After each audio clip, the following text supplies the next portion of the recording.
Estamos aquí en un nuevo taller de hierro. Sí, bueno, vamos a recapitular un poquito porque estábamos hablando en los últimos talleres de hierro del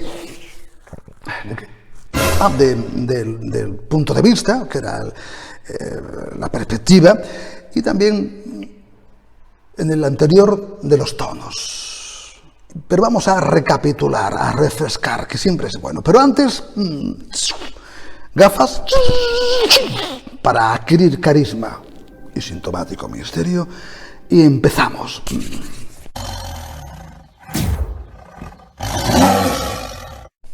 Del tirón. Bien, pues recapitulando, que es gerundio, como digo, porque resulta que tú quieres escribir una historia, ¿verdad? Tú vas a escribir un relato y tienes que elegir desde dónde contarlo. La perspectiva, desde dónde lo ve y lo cuenta el narrador. Ese es el dónde. Y ese narrador es el que cuenta la historia, pues puede ser, por ejemplo, un narrador que es como un dios. Todo lo ve, todo lo sabe, puede viajar al futuro e incluso adentrarse en la mente de los otros actores. Es el narrador omnisciente. Puede estar en todos sitios, no importa dónde. Es alguien ajeno a la historia, pero que te la puede contar y te la cuenta con pelos y señales. Porque es, como digo, omnisciente y ubicuo. Este tipo de narrador es ideal para tramas épicas del estilo del Señor de los Anillos. Pero resulta que tu historia no va por ahí, no es tan épica, es más intimista, más del estilo de la novela Nada de Carmen Laforet. Carmen Laforet. Así que eliges otro punto de vista, eliges un narrador que es el mismo al que le pasa la historia. Yo cuento, me pasa algo y yo lo cuento, soy el narrador protagonista porque me ha pasado a mí y así te lo cuento. Es un punto de vista más subjetivo, más limitante. No lo sabe todo y, por supuesto, no puede entrar en la mente de los demás y estar en todas partes. Bien, pues tanto uno como otro, tanto ese narrador omnisciente como Dios que lo sabe todo y ese más subjetivo, todo eso es el dónde. Después pasamos al cómo, ¿no? Pero de todas formas, desde ese narrador Dios hasta ese otro punto de narrador personal, hay muchos puntos intermedios. Elegir bien cuál es el que se adecua a lo que quieres contar es buena cosa. Bien, pues esto es el dónde, pero después pasamos al cómo, porque una cosa es quién lo cuenta y otra cosa es cómo lo cuenta. Bien, una vez elegido, como digo, desde dónde vas a contar tu historia, tienes que decidir cómo la vas a contar. Repito, son los tonos. Se me he equivocado de producto y he echado ácido clorhídrico encima de sulfato de cloro. No, sulfato no sé lo que era. Y lo he echado, ¿sabes? Y ha hecho una reacción que flipa, ha empezado a salir gas amarillo por ahí Bien, habíamos quedado en que tu narrador iba a ser el mismo al que le sucede la trama principal, ¿no? Tú cuentas una historia intimista y es el narrador protagonista, ¿no? Y ese narrador protagonista tiene un punto de vista limitado, subjetivo a la hora de contar lo que le pasa. Pero, ¿cómo lo cuenta? ¿Lo cuenta con pesadumbre? ¿Lo cuenta con rencor? ¿Lo cuenta con miedo? ¿Lo cuenta con humor porque es un cachonde mental? ¿Lo cuenta con pedantería porque es un arrogante insufrible? ¿Lo cuenta de forma lírica porque es un romanticón empedernido? ¿O ve las cosas de manera trágica porque es un pesimista? Todo esto y más son los tonos. Y hay tantos tonos como actitudes tenga el narrador. Porque cuando hablamos de tono literario, nos referimos obviamente a la emoción principal que resuma en el estilo narrativo del que cuenta la historia. Todo esto también lo vimos en el anterior taller. Pero continuemos con los tonos. Imaginemos una línea que nos lleva desde el frío más frío al calor más caluroso.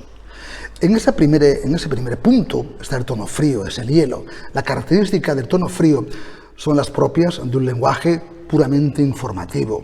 El prospecto de un medicamento o las instrucciones del montaje de ese mueble de IKEA del que te sobran siempre 4 tornillos es obviamente un tono frío, informativo. No pretende emocionarte, pero solo expone, se limita a exponer. Utiliza formas impersonales y mucha generalidad.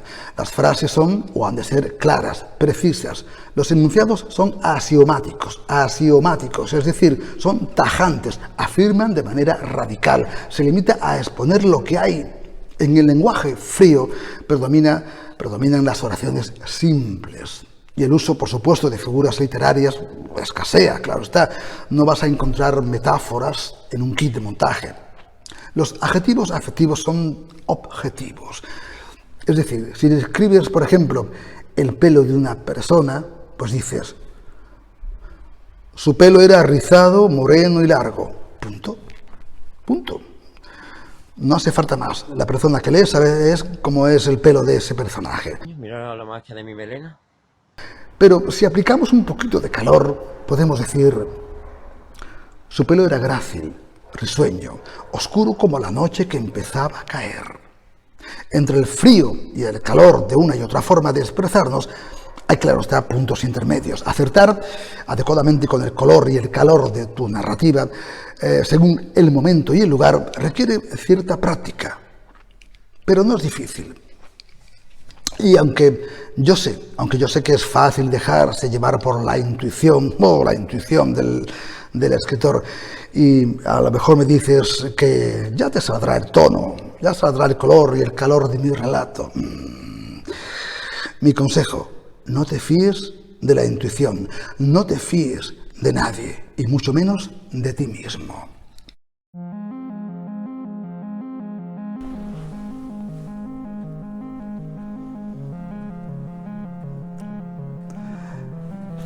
El gran Chuck Norris.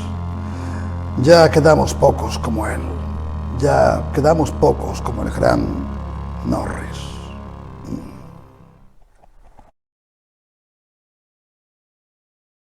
En fin, que así, que dependiendo de lo que quieras expresar, una narrativa aséptica, fría, informativa, impersonal, pues utilizarás el frío. Son partes de la novela, de tu narración, que parecen estar contadas por un científico, un historiador, un antropólogo, qué sé yo, ¿no? Es un lenguaje frío, ¿no? En el otro extremo del espectro tonal, como digo, está el calor, el fuego. Las características obviamente son opuestas, ¿no? La emoción ocupa un puesto preponderante. Todo ocurre a través de la subjetividad. Los sentimientos están a flor de piel.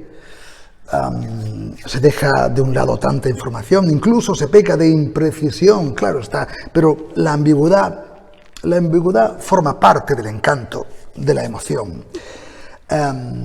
Incluso la duda, yo diría que incluso la duda. Es como si abres el kit de montaje del mueble de IKEA y en vez de ponerte las instrucciones claras, paso por paso, vas y lees.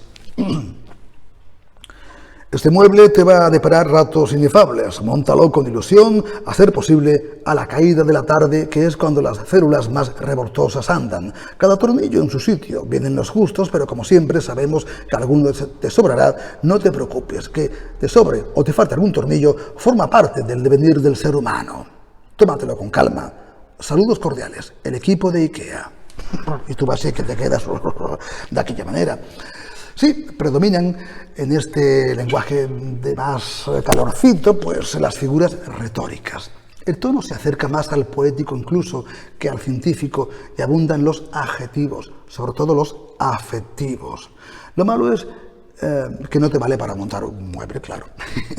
En fin, tú decides entre el frío que hiela y el calor que abrasa, adecuando tu tono a tu narración. Un ejemplo de tono neutro, frío y aséptico, aparte del kit de montaje, puede ser la novela de Albert Camus, por ejemplo, ¿no?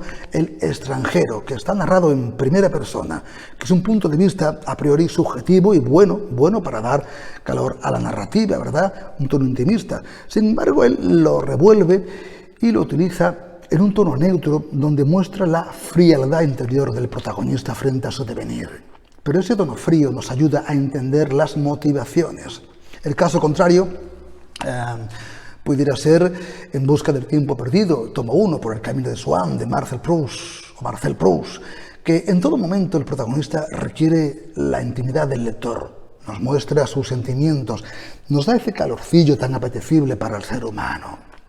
Y entre medio del frío y del calor, pues entre medio de estos polos opuestos están los innumerables tonos intermedios, claro, porque en realidad la vida no es frío, la vida no es calor, no es blanco o negro. Como tantas cosas en la vida, la mezcla, la diversidad, los cambios, la fusión dará y te dará sus mejores momentos.